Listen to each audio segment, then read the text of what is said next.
group, on the social media group. But this morning, God asked me to teach on what I call cleaning up for the new year. Cleaning up for the new year. Now, we're doing that in the brevity of time that I have before me today. I read from Luke chapter 15, verses 8 and 9. As I speak on cleaning up for the new year. Luke chapter 15, verses 8 and 9. It says, I got that woman, from verse 8, having 10 pieces of silver. If she happens to lose one piece,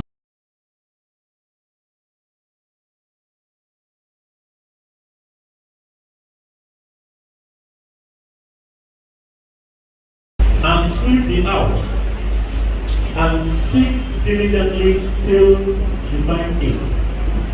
The Bible says, if there is a woman who happens to have 10 pieces of silver, let's say he has 10 1,000 naira notes, 10 of them, and she happens to lose one of that 10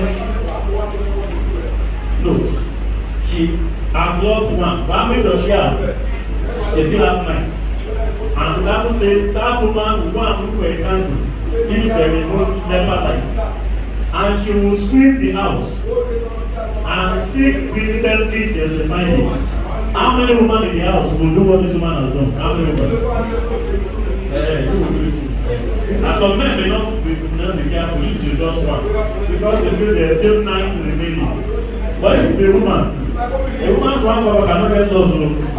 I kept the money here and counted it in my boss. That says she will seek diligently until she finds only one she has lost.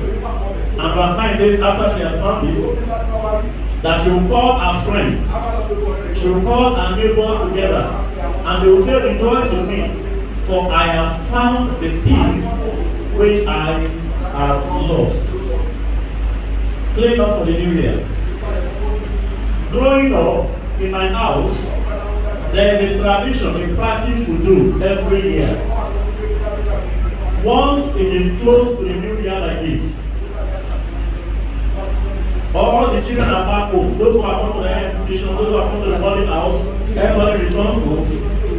My mother will call us. And please let me appreciate my mom is in the house today, not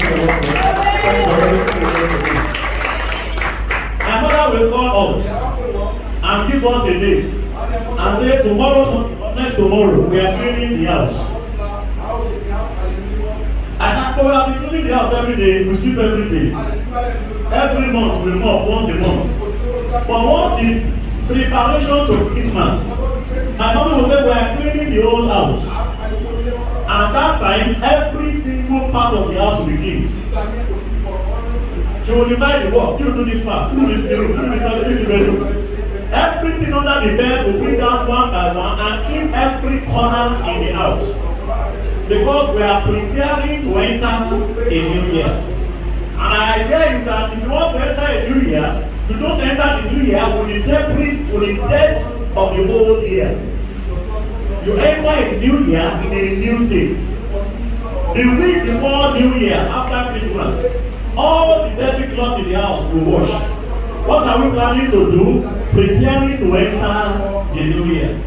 If we are going for crossover nights, we will eat early that night to make supper early. Because my mother will not want us to leave dirty plate in the house and go to crossover night and come back in the year to come and meet dirty plates in the house. So she go and wash. The man who have or do more. That don't take the dirty plate of this year into next year. So I grew up with that tradition of cleaning every single spot of the house at the end of the year. Because we don't want to carry the debris of the whole year into the new year. And why doing these cleanings? There are times you stumble on something that was lost that you have been looking for. Maybe one thing that you have been looking for just fell somewhere, one corner of the bed or under the chair, and you have forgotten about it. By cleaning up, you see some of those things that was lost that you have been looking for. I'm not sure what I'm talking about. Okay. And at times you stumble on something you didn't know that was lost, but was lost. So this thing, you are forgotten that you are it. All of those things are discovered because you are cleaning up for the new year. And most organizations, big organizations, when the year is closing like this, all of them also do what is called clean up. They call it review. So let us review the year in question. How have we done this year? Where have we done well? Where have we not done well? They review their activities for that year. It is during this review, they make up their mind whether they want to continue what they are doing before or they want to do something else. Or they want to do what they are doing before in a different way by reviewing. If they don't review like that, they will just assume everything is good and they are going like that. So in life, to every individual also at the end of every year needs to do a review of their life and say, what are the things that I need to clean up in my life this year? What are the things I need to retain this year?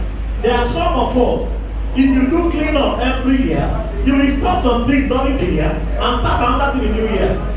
The reason why most people make New Year resolution and it doesn't work for them, because by January now, everybody in Nigeria, all over the world, they will do New Year resolution.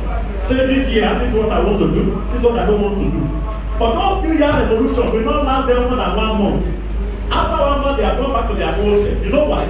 Because they have not done the necessary cleanup they need to do to ensure that those New Year resolution stays permanent.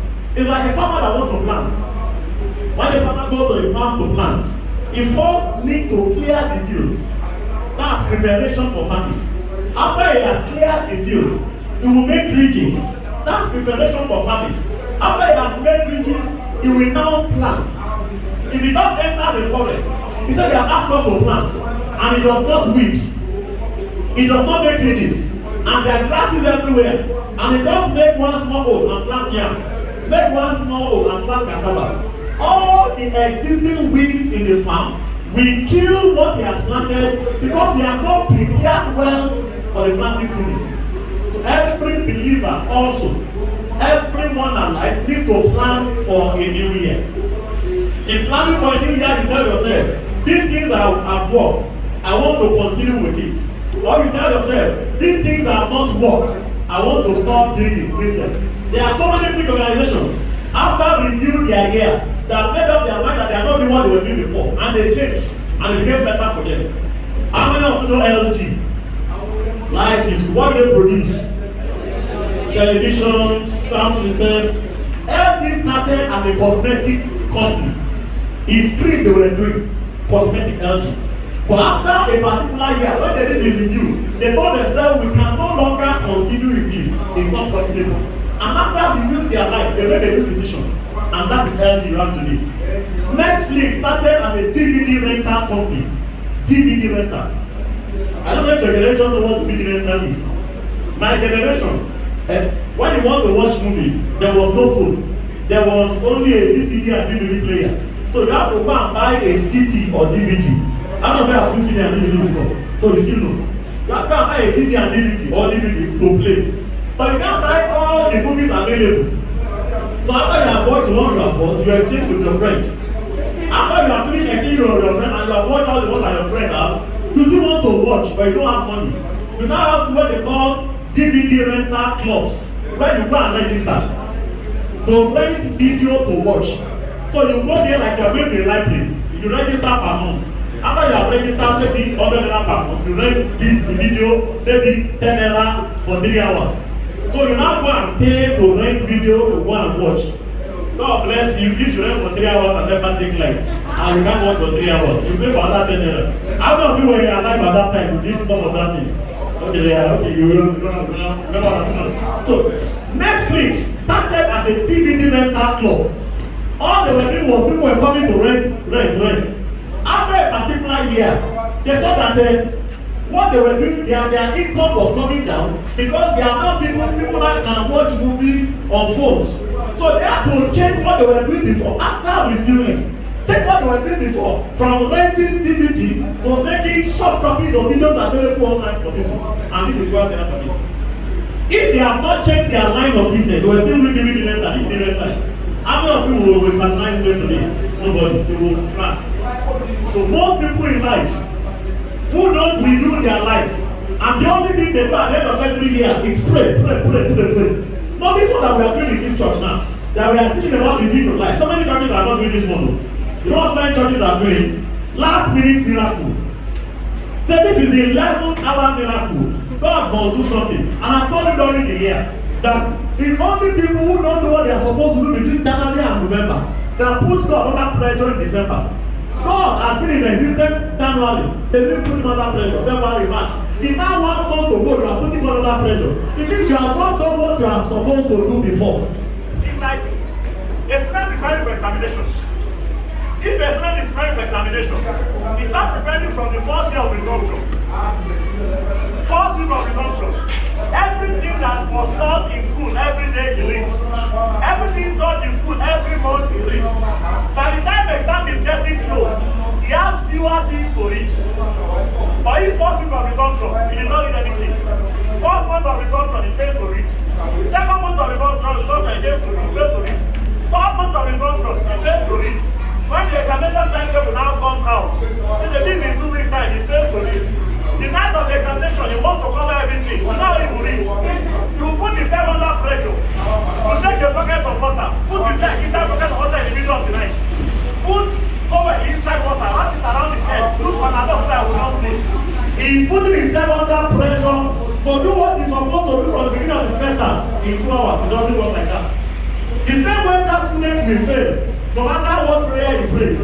The same way, some people are not prepared between January and November and think that God will give him $1 billion a miracle in December. The same way the execution shall be fulfilled. So ask yourself, this is December. What areas of my life do I need to review so that next year will be better for me? Because if you don't review them, you are just like that farmer who has gone to plant, who has not done the necessary clearing he needs to plant. There are 7 areas of our life that I just mentioned briefly this morning that we need to review. 7 areas. Don't forget, I said this cleanup is different from the daily cleanup we do. Because when we're growing up, we sweep the house every day. But do the stop from doing the end of the year cleanup. We clean up the house every month. We do the stop from doing the cleanup at the end of the year. So this cleanup is the one you intentionally sit down and think about yourself. The first area of your life I need to clean up is your habits. Number 1, habits. Everybody say habits. Check the habits in your life. Which habits are in your life that you will be proud if you carry over to 2025? And which habits are in your life that even yourself know that if you carry this habit into 2025, your life will not be better than it is in 2024. Because success is predictable and repeatable. Success is predictable and repeatable. If you see how a man succeeded, he went like this, he went like this, he went like this, you can go the same like the man go and succeed. Failure also is predictable and repeatable. If you see the way a man goes and he fails, if you go that same like what will happen to you, you will fail. So the habits in your life that you knew yourself, that this year, these habits have contributed to your failure, or have contributed to you not living up to your expectations. If you don't review them and ask yourself, how do I stop these habits?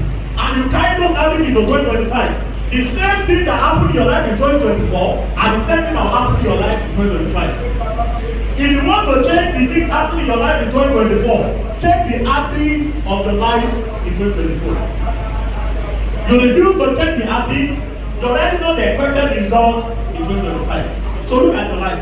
What habits are in your life that you know that these habits must not enter 2025 for me? That's the first thing you need to review. How do I overcome this habit? How do I deal with this habit? This one is no person dealing with it yourself. No. It's yourself that is telling yourself, this habit must not enter the new year with me. And there are 2 types of habits. The first one are the ones that we call the sinful and ungodly habits. The sinful and ungodly habits. Colossians chapter 3 verse 9 or 3 verse 4. It says, put to death your members which are upon the earth. Colossians 3:5. Put to death. King James says, mortify therefore your members which are upon the earth, These are habits like fornication, uncleanness, inordinate affection, evil concupiscence, and covetousness, which is idolatry. Verse 6 says, for which sake the wrath of God cometh upon the disobedient child. These habits that are in your life, you know they are bad. You are right about it, they are bad.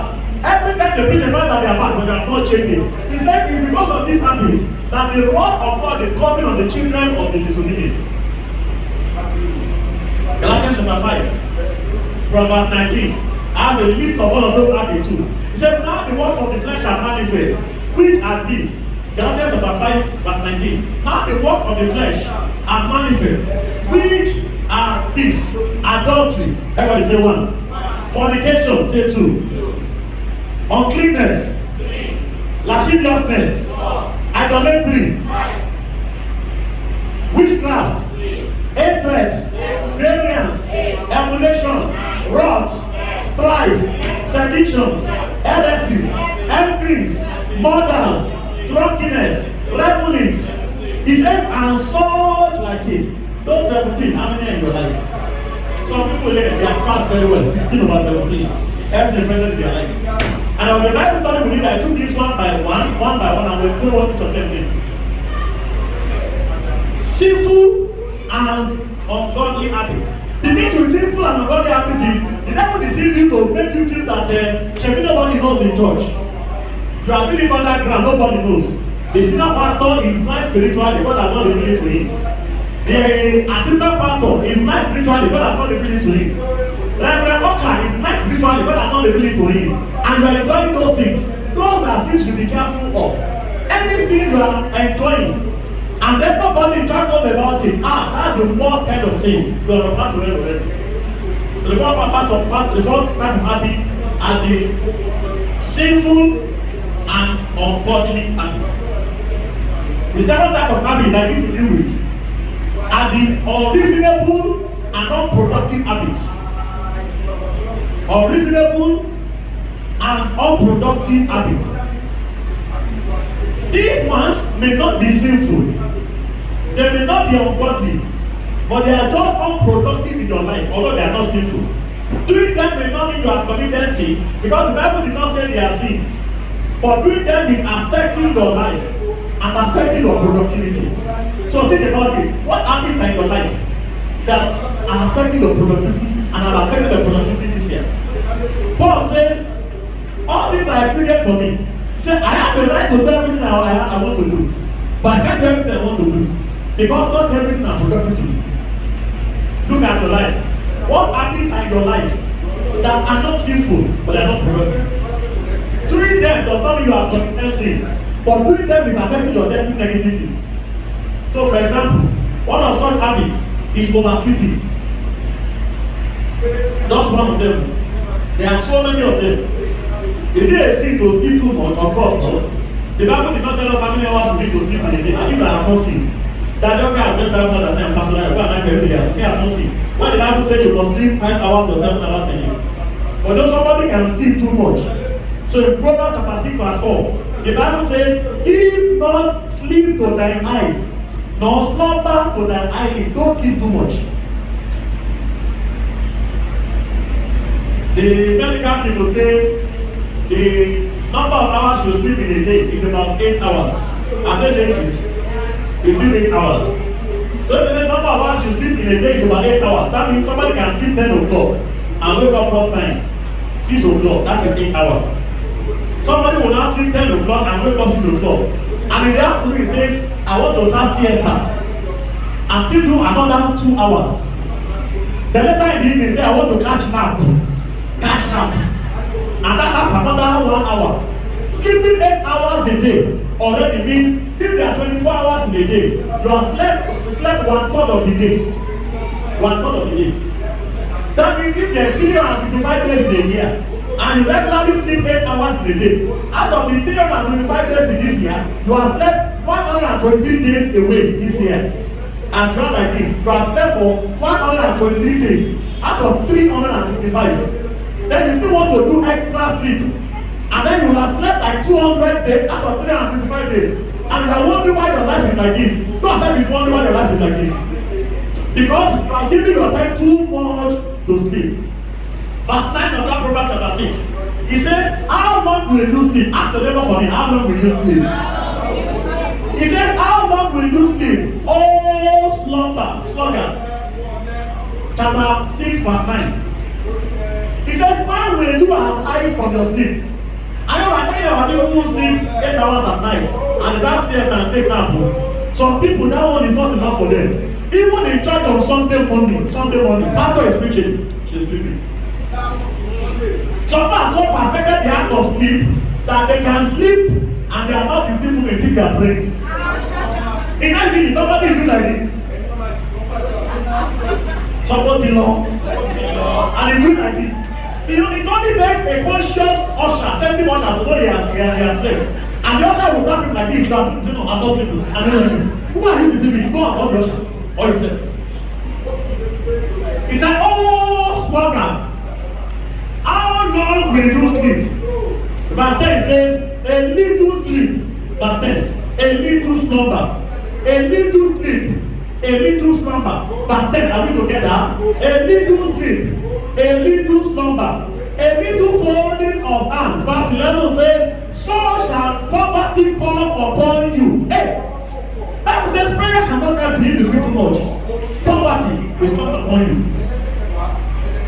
Say, so shall thy poverty come as one that travaileth, and thy want as an armor. Say, you always be in want.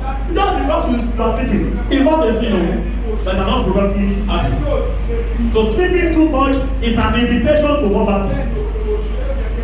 Some people can sleep so well that if there is sleeping competition in the Olympics, they can win gold for Nigeria. And they are students.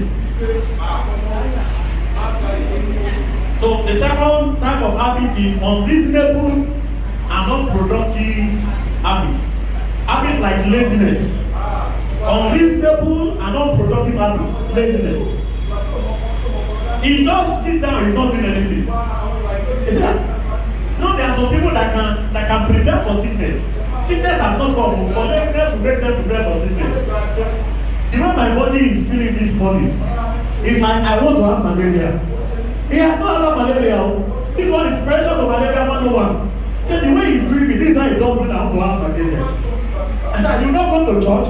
See, I'm feeling like malaria is coming. So we prepare ahead for malaria and go and sleep. I'm waiting for malaria to come and strike me. Laziness. Some people have their own shops. Laziness. Have their own shop. Because they have their own shop. You know open shop at the 10 o'clock in the morning. The day I'm never on my own shop. You open shop 10 o'clock. His mates are open shop 8 o'clock. If he's working for somebody, he will be at the person's workplace 8 o'clock and find that he has coming. Because he's the owner of his shop now, he can decide to leave house 11 o'clock to go and open shop. And by 4 o'clock, he has closed shop. Everybody say laziness. When I was in England, I learned a lesson. I used to come every weekend to go and collect my feeding money for the week and to go and serve God in my church at home. So, and I leave home on Monday morning to come to church, to come to school from Salau drive. And one day I left home 5 o'clock, there was no day out today, and I took no rest. And I got to Oshodi, 5:30 in the morning. Those places where train used to pass in Oshodi. 5:30 in the morning, I saw Malan. All of them, you don't allow, 5:30. I said, God, these people have resumed that they are duty post, 5:30. And somebody is still at home, who is still sleeping? I say, today is Sunday. Today is Sunday now. There is no work to do and he's sleeping. The pastor will not start to preach until 10 o'clock and he's sleeping on bed. Sunday starts 8 o'clock, he will not go leave his bed. Prayer meeting, workers prayer meeting, 8 to 8:30, he will not come. It's a workout. Sunday school, 8:30 to 9, he will not come. And he's not doing anything, he's just lying on his bed. Laziness. Unproductive and unreasonable habits. Unproductive and unreasonable. So number one review, clean up you need to do is in what? Your habits.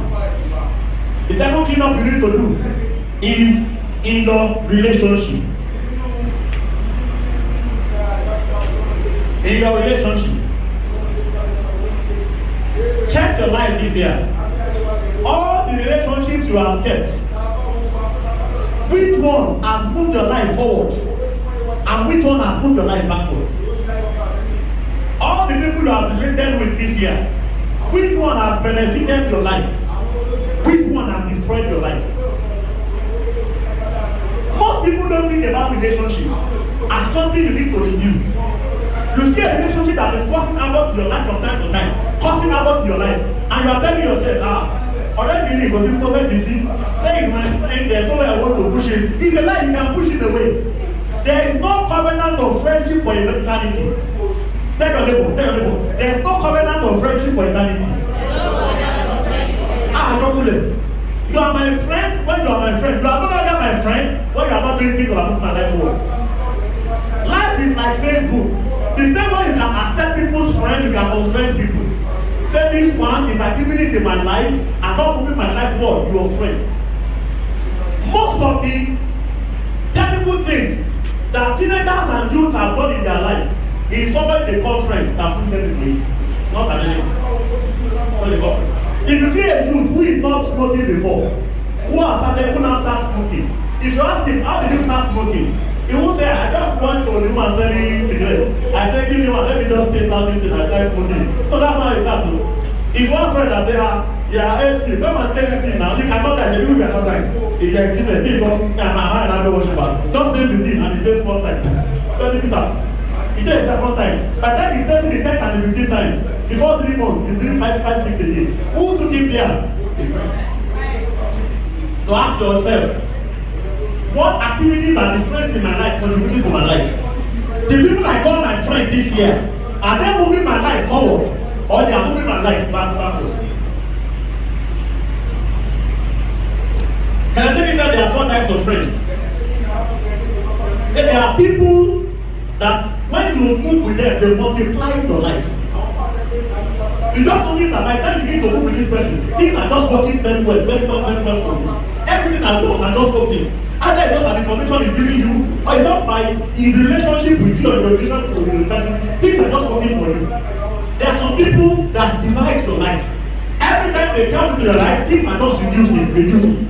If that's your trouble, you need to spend money. There's a problem you need to, every time, things are just living your life. There are some that, when they come to your life is not making small progress. They are adding to you. Just small progress. The other one is big progress. This one is small progress. There are some people, they are pressing your life, it's just bringing you back gradually, one step. They are minusing from your life. He said a wise man will move more with people that gives his life giant strides. So I can move forward well in life. He said a stupid man will move with people who are dividing his life and they will keep going back. I pray for somebody here. Every relationship you have kept this year that is bringing your life back, I will divide you and that relationship in the name of Jesus. So look at your life. There's something I call friendship audit, and I do every year. Friendship audits. I look at my life. I look at all the people who are very close to me. I look at them. I said this one. My relationship with him, how has it benefited this person? His relationship with me, how has it benefited me? This one, my relationship with him, what have I gained from him? What has he gained from me? It doesn't have to be a monetary matter, so it could just be a word of information. It could just be a word of advice. Small things like that. Say, this is somebody I want to keep in my life. And there are some people I say this one. My relationship with them has been dragging me back in life. I cut them off. I said this one is not my friend next year. I remove them from my friendship list. So it's no longer on my hotline where I pick direct calls. It's on another line. Because I don't want to have many people around me who are pushing my life downward, who are pushing my life backward. How old am I? I am not closer to the grave than I was born. So how many more years do I want to live that somebody is now dragging my life backward? So ask yourself, friendship audit, are you auditing your life? Look at people that should not escape into 2025 as your friend and say this one I released you from my friendship list. I released you, I removed you. See it this way. If I take a cup of hot water, what's the temperature of hot water? Send students. Say now how you are proud of yourself. 100 degrees centigrade. If I take a cup of hot water, 100 degrees centigrade, and I take another cup of cold water, what's the temperature of cold water? 0 degrees centigrade. Hot water is you that is on fire and is burning for the Lord. Cold cold water is that one that is in the world. I mix the two together. What will be the temperature of the water? It will go down. Will it be as hot as it used to be? So every relationship you keep with the wrong person, that's how it brings your spiritual life down. That's how it brings your financial life down. That's how it brings everything about your life down. Just one wrong person. And I imagine that most of us, we don't have one wrong person in our life. You have like 10 cups of cold water in your life. And you have 1 cup of hot water. By the time you mix them together, how will it be? It will even be warm, it will be very cold. That's why your life is the way it is. So look at your life. Who are the people that should not be my friend again in 2024? Because of the activities in my destiny. That's what friendship with non-believer causes you. Some of them will never be unbelievers. Some of them are just lukewarm believers. Believers who discourage you from these spiritual things. Say, where are you going? Today is Tuesday, we are going to church. You are going to church again. You these people are going to church every time. You won't see yourself in church. Why don't you rest one time now? If you don't go to church today, will you die? That's somebody to run away from. He's not encouraging you to do more. He's encouraging you to do the ones you are doing. 1 Corinthians chapter 15 verse 3. 1 Corinthians chapter 15 verse 3. It says, be not deceived. Tell the neighbor, be not deceived. 1 Corinthians 15 3. Be not deceived. That means somebody can deceive himself that I have a good friend. Somebody can deceive himself that, oh, I have a good friend. These my friends are very lovely. And his eye is asked. He knows that their contribution to his life is negative. The Bible says, don't deceive yourself. There is no way evil communications can encourage good manner. If you are saying evil communication can encourage good manner, you are just deceiving yourself. Please, for me, one want to tell you about be not deceived.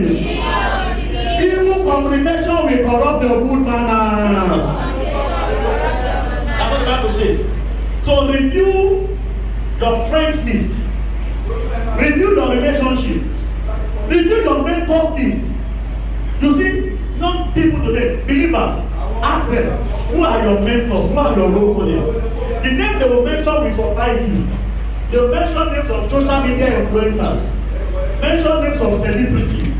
Those are their mentors. One mention one name one day. I said, this person you mentioned, how many wives does he have? He said, he doesn't have any wife yet. He only has 3 baby mama.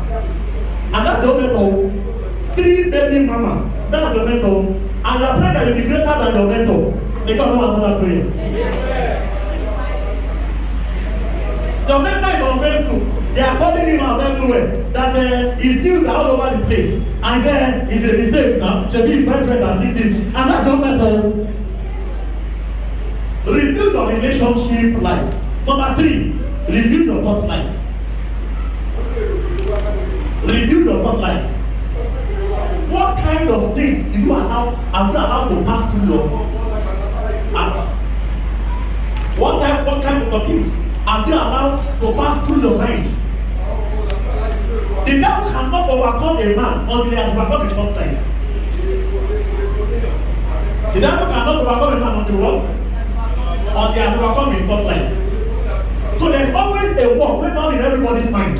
A war that the devil must not win. The devil wants to sow bad thoughts into your heart. Think evil, think devil thoughts, think destruction, think calamity. You said, no, I'm not going to think it. And you are fighting those thoughts in your heart.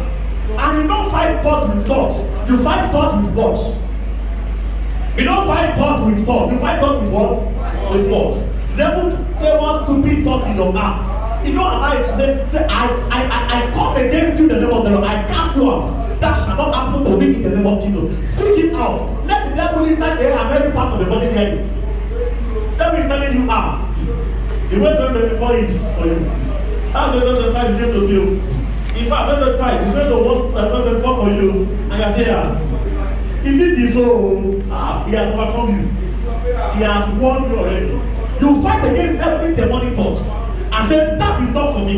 Bible says, let the weak say, I am strong. A weak is not thinking his hand at them, although I am weak, I am strong. A weak opens up his mouth and says, although I feel weak, but I know I am strong. And the way the words are coming out, your body is receiving vitality for the spirit. I shared the Bible story one day here. Somebody did a project. Planted two plants. Beans. One in a pot here, one in a pot here, small pot, and put it on the table. And put both of them by direct sunlight. And And every day, it's a research online, check your seat online. Every day, he goes to the one that he goes to one and says, you are a good seed. You will go up to the great.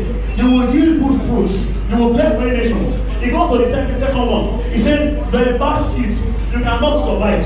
You will die. And after 3 weeks, the one who was speaking good words to was doing fine. And the one who was doing bad was speaking bad words to was rugged, and was not presentable. The fact this was just Wednesdays. He repeated it 3 times and the same purpose. Of course. And some people have repeated the same project. You cannot do it again. That's what good words do to your destiny. So from time to time, the devil will speak bad words to you, so that it can overtake your mind. Once the devil can overtake your mind, it can overtake your life. So review your thought life. Don't be like Job in the Bible. At the peak of Job's calamity, he made us realize why the calamity came upon him. He said, the thing that I fear rest most has come upon me. Eh? So before the devil will come and attack Job, Job has shattered in his life, and devil has so gone into his heart and say, Job, one day, all of this your investments, everything will go down the drain. I say, this throne, what will I do at that time? You don't let this happen to me. Then one day we will see his children. They are doing very well. Devil will speak into his heart. Say, all of these your children, all of them will die one day. House will not collapse and kill all of them. Say, devil, what are you saying this in my heart now? And the Christian don't let it happen to me. And those thoughts are in his heart.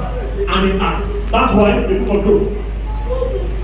When God called the devil and said, Satan, have you considered my servant Job? God looked at the devil, expecting the devil to say, God, I'm not considered, I'm going to consider it now. But Satan's response was different. When God said, have you considered my Job?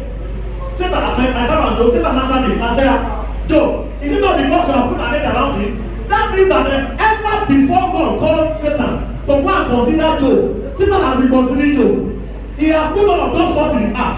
He was just waiting for an opportunity to strike. The moment God gave him one new way, he struck immediately. He didn't wait for a second chance. He didn't wait for God to change his mind. 24 hours, he destroyed his life. Consider your thought life. Numbers chapter 12 verse 2. He says, and be not conformed to this world, but begin transformed by the renewing of your mind. Everybody say renewing of your mind. He didn't say by the renewal of your mind. Renewal of your mind is different from renewing of your mind. Renewal of your mind means it's a one-time action. You give your life to Jesus and your mind is renewed. That's another one. He says this one that you be transformed by the renewing. Everybody say renewing. It's not what we call present continuous tense. Present continuous. That's something you have to do every time. So every time the devil brings a thought into your heart, you say, devil, like, bind you in Jesus' name. That cannot happen to me. You look for the word of God and support what your stand is in Christ. You are renewing your mind.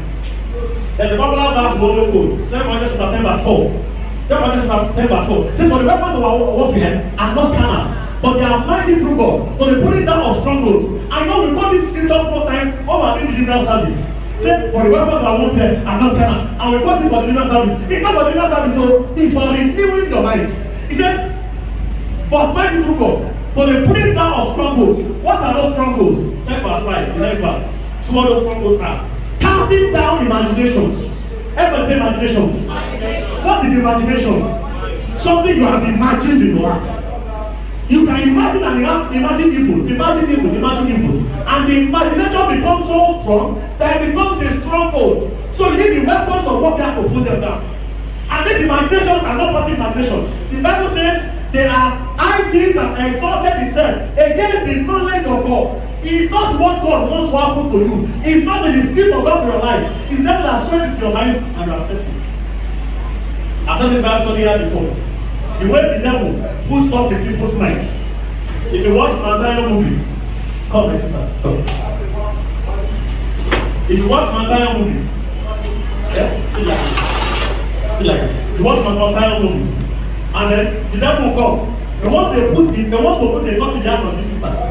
But it does not want this sister to know that he's the one that is putting the thought. The devil will not stand behind the sister. He will say, hey, Sister Edith, what's her name?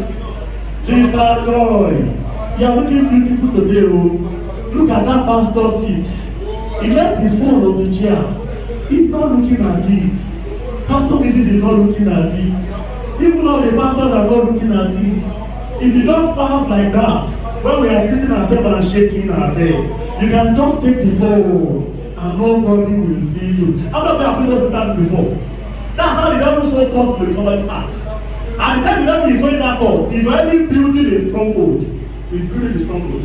But the person who thinks his own thoughts, and he begins to entertain the thoughts, that is true. Then she look at it very well. That's true. That's what is just careless in that place. Actually, they say the pastor have money now. Even if I take this one, you buy another one. They say it's for 4 is using. There's even a new one for 6. If I don't afford to buy that for 6, I don't feel it. If I take that for 4 now, at least I can sell it to. I know brothers in church that can help me sell it. If I give brother Michael and brother John and brother Solomon, they'll know where I can go and sell it. Can even sell people like 1 million and will share the money. Now, she's already entertaining the thoughts. If you leave that thought for 10 minutes, that thought becomes a stronghold. The moment to deal with that thought is the moment the devil just comes and say, Sister Joy, look at that book. You say, I can't go out the name of Jesus. The devil will fly. Go and sit down. So all of the time you say, for the weapons of our warfare are not carnal. We are not just talking about the legal service, so we are talking about your mind, your heart. All the thoughts that are not profitable to your destiny, that you have allowed the devil to put in your heart, that's what we are casting. See, Nigeria is so powerful. Will I make it in Nigeria? I cast away. With God, I know they can. In this world, we make it. This world, we make it. When we were in school, I was always telling them, I said, I pray that God will give us money when we use school. My mates then were praying that God will give us job. Say, we want good job. We want good job when we use school. We want good job when we use school. Fast 4 years after we left school, we had a meeting and all of us gathered together. I said, Pastor, you are doing well, you are not always enjoying. I said, you have to have money. Hey, not about having money. You have money to enjoy your money. We have money. But some have to travel to Lekki every Sunday, every morning, to go and resume at work, and close every night. You are in charge of your life. You wake up whenever you want to wake up. You sleep whenever you want to sleep. I said, what you were praying for, God gave you. You were praying for a good job, God gave you a good job. Then I was praying for money, God gave me money. So what is your heart desiring from God? Clean your thoughts life. What's the first one I asked you to clean? Your habits. And there are 2 types of habits. People are moving on. What's the second thing? Your relationship. What's the third one? Your thought life. Number 4, clean up your bad memories. Clean up your bad memories. Has everything happened in your life this say that you don't like? Of course, to me too, severally. It's not everything that happens in your life. But you don't allow the bad ones to stay in your memory for too long. Clean up your bad memories. We have Windows 11 now. The latest one is Windows 11 on the Pro 360. That's the latest Windows now. Before, we used to have the one that was called Windows 98. I'm talking about Windows 8, but that Windows 98. I don't think Windows 98 ever used it. Only Brazil at the Berlin. We have Windows 98, we have Windows Me, we have Windows 2000. Before we now came to Windows 2003, 2007, 2005, and all of them together. When we had that Windows 98 and Windows Me, when the computer just came, the game was making waves. There are times your hard disk can have back cycle. When your hard disk has back cycle, it slows down the rate at which your system works. Your system will be very sluggish and very slow. If you don't take it to the person who will take, they say there's no fault, your hard disk only has back cycle. Say, go and scan your hard disk. Once you scan your hard disk, you will not partition that back cycle into one place, so that you will not be saving information on that back cycle again, and your hard disk will now move faster, your system will be fast. That's the way the human life is. If you continually think about the people that happen in your life, I lost more money difference this year. I lost money. Forget about it. Whatever is past is past. This is another year we are going into. The Bible did not say the righteous man will not fall. The Bible did not say the righteous man will not fail. It said the righteous man falleth 7 times. But after the 7th time, he still rises up again. Because he's not rising in his strength. The strength of the Lord is his strength. And that is what makes it to rise every time. So you look at your life this year. Say some very bad things that happened in your life this year. Forget about it. This year is gone. Next year is bringing something better into your life. Isaiah chapter 43 verse 19. Isaiah chapter 43 verse 19. Reading from verse 18 says, remember ye not the former things. Remember ye not what? The former things. Whatever has happened has happened. This year is going to be over in less than some 20 days. Whatever has happened, whatever is past, is past. You have lost something this year, it's not forget about it. No, there are people who don't forget about bad things in their life. They are quick to forget about good things in their life.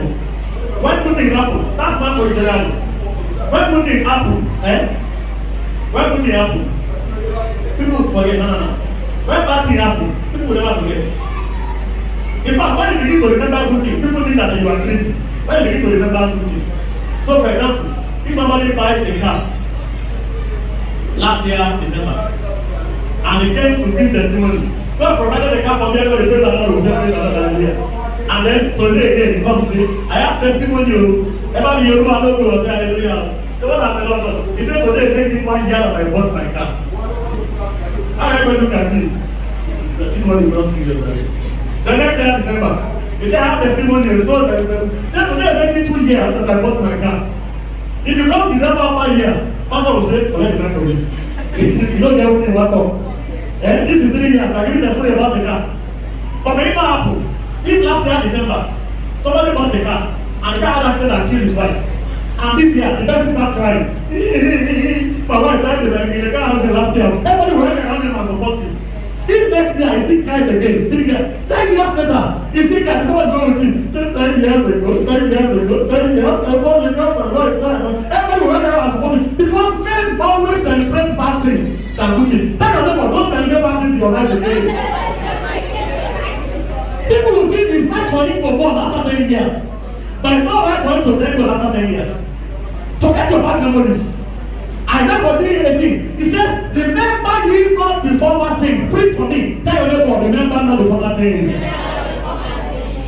He said, it's not that you don't remember it. He said, neither consider the things of old. Don't even consider it. Verse 19 has good news for us. Verse 19. He says, behold, I the Lord will do a new thing. I pray for you. God will do something new in your life in the name of Jesus. The new thing that will make you forget the former things. Heaven will make it for you in the name of Jesus. In Philippians chapter 3 verse 13. Philippians chapter 3 verse 13. Paul was writing. He says, I can't know myself to accomplish anything. But this one thing I do. Everybody say this one thing. If there is one thing you need to learn to do, this is the thing. Paul says, this one thing I do. Say there are several other things I do, but this one is more important than every other thing. This one thing I do, forgetting those things which are behind. What happened in January? Forget it. February, forget it. March, April, May, June. He said, I have forgotten it. They said, Paul, you were beaten to death in Ephesus. He said, that one. He said, was I beaten? He said, we were there, we carried glass, go there. He said, I can't remember. He said, I forgot it. He said, Paul, how can you forget that kind of beating? He said, they beat him. So you know the same Apostle Paul. That the beating your mouth and say, I have forgotten.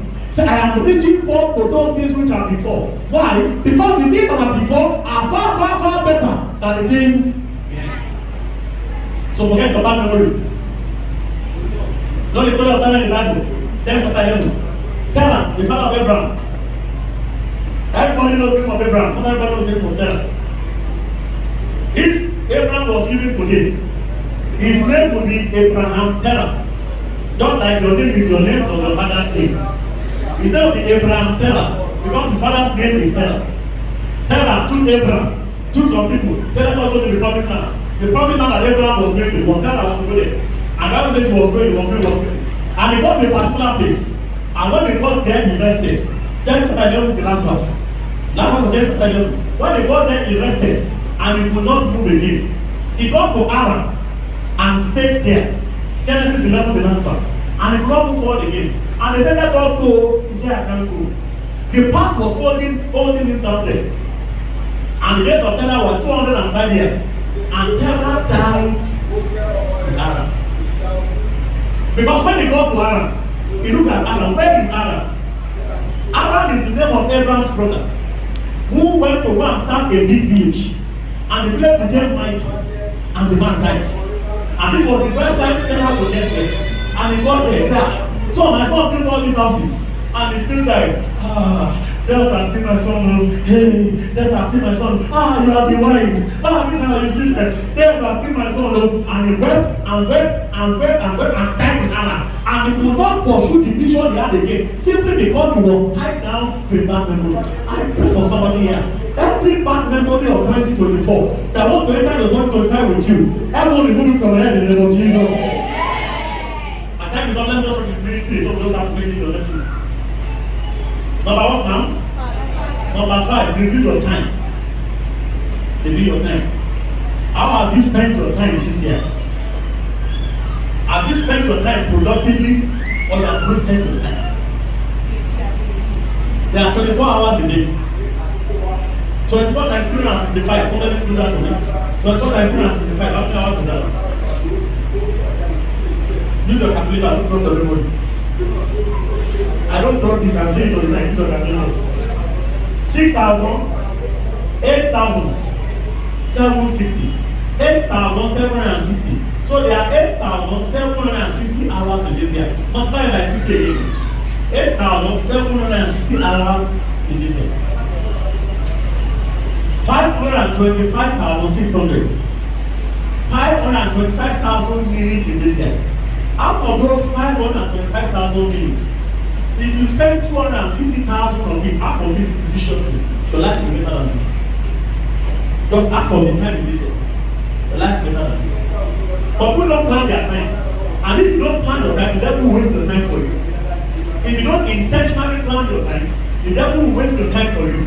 Somebody can come and meet Precious now. Just come and meet her. Precious, what are you doing next week Saturday? Say Saturday, you need to no lecture, and there's no work. I'm not doing anything now. Okay, my auntie's brother's grandfather's uncle's nephew. He's doing wedding for his third niece. Will you be free? Let us go together. And Precious will say, hey, maybe it's Saturday. But I'm not doing anything now. People will just sit there and I will go there. She has not planned her time. You have to look for something and feel that time. So every time you don't plan your time, you have to look for something and feel it. In our office, there's something I pasted on the wall there. I said every minute counts. Every minute counts. Time is not wasted in months. Time is not wasted in weeks. Time is not wasted in days. Time is wasted in minutes. Time is wasted in what? In minutes. And somebody can sit down for 30 minutes and it's not doing anything. Say, what are you doing? You say, I should for those who are not. And he's happy to say no. See, I'm not doing anything. That's what that is morning. And he's happy to say it. Service will close 11:30. Between 11:30 and 30 minutes. Some people will stay for not doing anything and they're in church. They say everything they will not do it. LWI they will not do it. You bring the knowledge, they will not sit down. After what they have done between 11 and 11, between 30 minutes after service, nothing. Some people 3 hours after service, nothing. That is by 3 o'clock. Ask me, since service ended, what have you done with your time? You have not done anything. 3 hours after service. And that's already 180 minutes wasted. Time is wasted in minutes. So many students in school. Lecture will close by 2 o'clock or 3 o'clock. Our time is 4 o'clock. Between that 4 o'clock and 8 o'clock, 4 hours. Ask him, what have you done with your time? Nothing. They can't point to 1, 3, 4, 5 things he has done in that 4 hours. And 4 hours is wasted. That 4 hours is 240 minutes wasted. So if you waste 240 minutes every day, just between 3 o'clock and 8 o'clock and 7 o'clock, you waste that 240 minutes every day. In 10 days, you have wasted 2,400 minutes. In 100 days, you have wasted 24,000 minutes. Before long, you waste the whole year. Ask yourself, how do I review my time? What time do you wake up? What time does lecture start? Lecture starts 8 o'clock. You wake up 6 o'clock. That 2 hours, what do you do with it? Nothing. 2 hours later in the morning, lecture starts 8 o'clock. So drive from here to our school is 30 minutes. She will still get to class 8. And she has not done anything between 6 o'clock and 8 o'clock. And I say it often. Look at people who come to church late on Sunday morning. They come around 9:30, 10 o'clock. Ask them, between the time they woke up and 10 o'clock, what have they done? They can't tell you 1, 2 or 3 things they have done. They are wasting time. If somebody came there beside you, they ask him, what have you done today? Ask him. They can't start from inside and ask him, what have you done this morning before coming to church? Clothes he has not washed. Food he has not made. Children they have not back. Business they have not done. Wake up 6 o'clock in the morning. Take the phone. The first 30 minutes is on WhatsApp. WhatsApp status. Checking people's life story, life history. And people know you are checking it, so they are always putting it. They know you are checking it. Say this one, let me first start, let me give us headache. We go and borrow car, borrow shoe, borrow everything. And post in front of somebody's car and snap it. And he's watching whether Esther will look at it.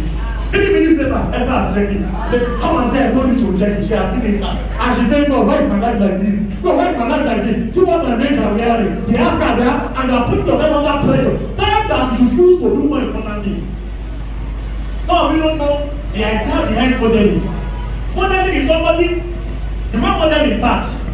A company goes to look for one lady, put in her body everything she cannot afford, and ask her to pose and snap. So they go and put $1 billion straight bow, put it on her head. Pose straight, whether pose straight or the same thing. Go and look for Mary Kay perfume, lay foundation, do 4-story building, 7-story building, and then look for TM checks that she can never buy in 3 years of work, and ask her to pose. She pose and they snap. And they put it in front of magazine. And everybody in the world will be looking for where they bought that clothes. They I like that clothes. That's what I want to get. So all the rich people begin to buy it. Then they are sure that they can also afford Mary Kay powder, gold straight $1 billion, and Salau handbag. And they are posting. Then the people cannot afford it too. They are putting themselves under pressure. Then my brothers in Abba says, okay, this is what we want to wear. If you can't afford Mary Kay and Salau, they go and produce another Salau that is at your own level. That is 1,005. They don't put that on it and say it's 30,000 naira. And you go and tell your mommy I thought you want to buy this book and collect money for them to buy that. Why are you putting yourself under pressure? Review your time. Do only what matters with your time. My mom is here, my wife is here, my children are here. I don't waste time. You see me sit down and do something. If I want to, you will know before you multitasking. See me sit down, I am doing something. I'm doing something. When I was pressed on my head, I can't go to the toilet to go and read the room. I can't book. See my mom here, you say, oh, don't come with no toilet. Because every minute counts. And some people can be here in the toilet for 45 minutes. What are they checking? Instagram, TikTok, the thing that does not concern their destiny. That's what they're checking. Review your time. Ask yourself, the way I have spent the 525,000 minutes this year, will not be happy to give me another one next year. Number 6, review your finances. Review your finances. How have you spent your money this year? The small money God has allowed to come into your hand. Can you stand before God and say, all the funds that brought into my life this year, I have used them judiciously? Can you defend every time I enter your life? Because what determines whether God will give you more next year or will stagnate you at this same level next year is how you have spent the one that came into your hand this year. All the time that came into your hand this year, can you stand before God and say, I have spent all the money judiciously? God, I can't say I have spent this money the way I should not spend it. So finances. And the last one, because of my time, review your spiritual life. Review your spiritual life. How is your walk with God this year? How is your relationship with God this year? Can God look at you and say, we are closer this year than last year? Can God say, your activities in this church 4-5 years ago, and your activities in this church this year, if I weigh them, you have done better than you have done. And God says, I want to bless you for it. But God will say, there is a problem with your sacrifice. There is a problem with your worship. You have done less. You have done poorer than you have been able. Everybody knows that the spiritual controls the natural. The spiritual controls the physical. Everybody knows. But not everybody brings it to practice. Some people say spiritual controls the physical, but the physical is more important to them than the spiritual. So they dwell more in the physical than the spiritual. God looks at the relationship with him. He says, this one, last year, she wake up in the morning and pray 10 minutes every day. For this year, she wakes up and prays 30 minutes every day. She has improved spiritually. Let's bless him of this time. Let's bless him financially. God said before, this one has 1 hour prayer meeting with me every morning, every day before. 30 minutes every night, 30 minutes every night. That's 1 day of intimacy with God. But this year, he has reduced it to 15 minutes. God says, because we are giving him so much money, so he's uncomfortable. Let's remove part of the money we are giving him. So we put him under pressure. I'll tell you brother this was 2 years ago. I said, God, probably bless him into your life. And that blessing that God brought into your life took away from church. So before, when I came to this church, every Sunday morning, you were one of the first set of persons I meet in church every Sunday morning. One of the first set of persons I meet in church every Sunday morning. In fact, when I came to this church, he came to introduce himself to me. He said, "Welcome, I'm one of the old members in this church." He said, "I'm a very trusted member." And when I came the first 1 year, it was not effective. So I called him like 3 weeks ago. I said, "See your life now." I said, "I come to church on Sunday, I don't even see you. Please bring something." He said, "Because of so much blessing you are receiving." I said, "Don't let the devil strike this blessing, That's the way the devil works, God knows that you don't have his time again. And so God is relaxed about you. The devil knows God is relaxed. The same way God will do with you was that the children was saying 3 weeks ago. This morning we're talking about it again. I told you. All the things I hear that come upon you. And I'm telling you this morning, this is your life. I said I was warning you. You let the blessing that God has put into your life to stop you from doing the works of God. And you think you are being proud to God. Who are you to God? I said, "Who are you to God?" I told you this morning. This is your life now. I said, now, you can come to church before 8 o'clock now. But when those blessings were in your life, you know, the devil makes you think that church is rubbish. The devil makes you think that church is useless. I was telling my wife this morning as I was coming. I said, those people that said that church na scam, pipe na scam, they say, that's what they know they fake pipe. And one of they fake pipe, but they are rich. I said, they were disappointed last week when the report came out that Elon Musk was the #1 giver, highest giver to a Christian man in Nigeria. Online came out, statistics came out. They say, God gives you opportunity. You are not the opportunity that God has given you. So you can look from the work that you did for which God gave you the opportunity, you are stupid. There's still like that close every other month. I just came last week. Just from the last month, 2 Sundays ago. And then there was a brother that was very effective that bigger fish. They now got the job.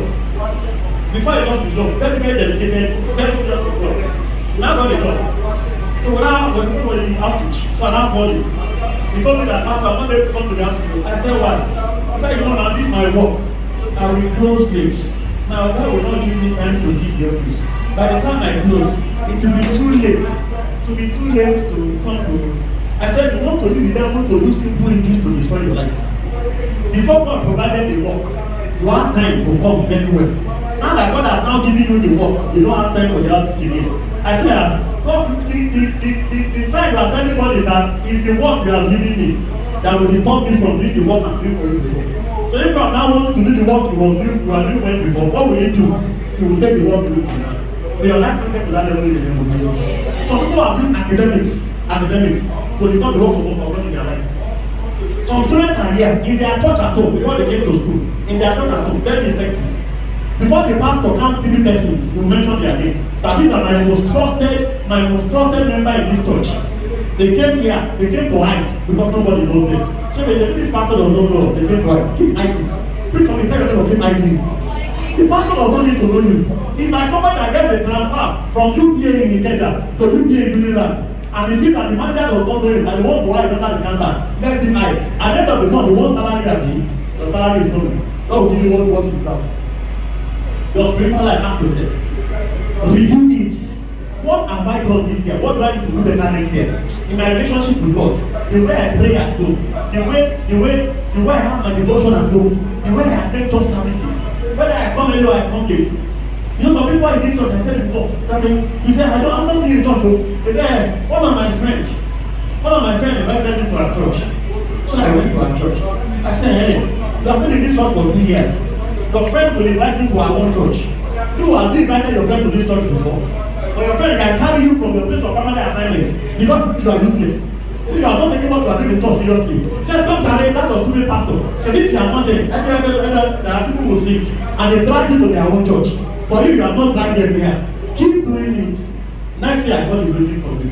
What like that? Everybody wanted it. I receive grace to do the necessary clean up in my life this year. I receive grace to do the necessary clean up in my life this year.